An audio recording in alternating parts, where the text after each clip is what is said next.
आज ही Doubtnut app download करें। Doubtnut पर होगा अब आपके सभी मैथ्स, केमिस्ट्री, फिजिक्स और बायोलॉजी डाउट्स का सफाया। बस अपने क्वेश्चन की फोटो खींचो, उसे क्रॉप करो और तुरंत वीडियो सोल्यूशन पाओ। Download now. नमस्कार दोस्तों, हमारा प्रश्न है कि दोस्तों यहाँ पर हमें प्रश्न में पूछा गया है कि पर्यावरण के 3 प्रमुख घटकों के नाम दीजिए। ठीक है, तो दोस्तों हमें बताना है कि पर्यावरण के जो हमारे मुख्य 3 घटक हैं उसे हमने किस तरह से विभाजित किया है और इनके कौन कौन से नाम हैं। ठीक है, तो दोस्तों हम एक एक करके यहाँ पर पर्यावरण के प्रमुख घटकों के नाम देखते हैं। ठीक है, घटकों के नाम।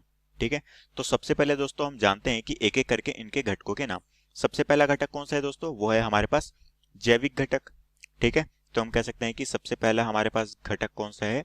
वो है जैविक घटक। ठीक है, और जैविक घटक को ही दोस्तों हम दूसरा नाम क्या जानते हैं? इसे हम कहते हैं जीवित घटक। इसे हम जानते हैं जीवित घटक के तौर पे। ठीक है, उसके पश्चात दोस्तों यहाँ पर है हमारे पास दूसरा जो महत्वपूर्ण घटक है वो कौन सा है? वो है दोस्तों हमारे पास अजैविक घटक। वो है हमारे पास अजैविक घटक। ठीक है, इस घटक में क्या कहते हैं? इसका दूसरा नाम क्या होता है? अजीवित घटक। ठीक है, अजीवित घटक ये होता है हमारा दूसरा घटक।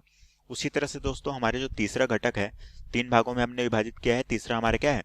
वो है हमारे पास ऊर्जा घटक। ठीक है, तीसरा घटक कौन सा है? वो है हमारे पास ऊर्जा घटक। तो इस तरह से दोस्तों हमने घटकों को 3 भागों में विभाजित किया है।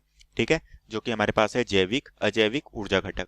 इन 3 भागों में हमने ऐसे विभाजित किया है। ठीक है, तो एक एक करके दोस्तों हम यहाँ पर संक्षिप्त में जान लेते हैं कि ये घटक किस किस से संबंधित है। ठीक है, तो दोस्तों हम जानते हैं कि जैविक घटक में क्या क्या होता है दोस्तों? इसमें हमारे यहाँ पर पोषण क्षमता के आधार पर होता है, क्रियाशीलता के आधार पर होती है। ठीक है, और इस जैविक घटक के अंदर स्वपोषण, परपोषण ये दोनों क्रियाएं होती है।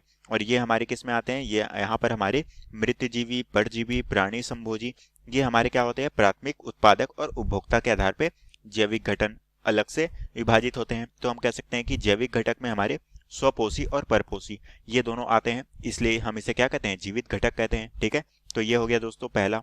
उसी तरह से दूसरा हमारे पास क्या है? अजैविक घटक।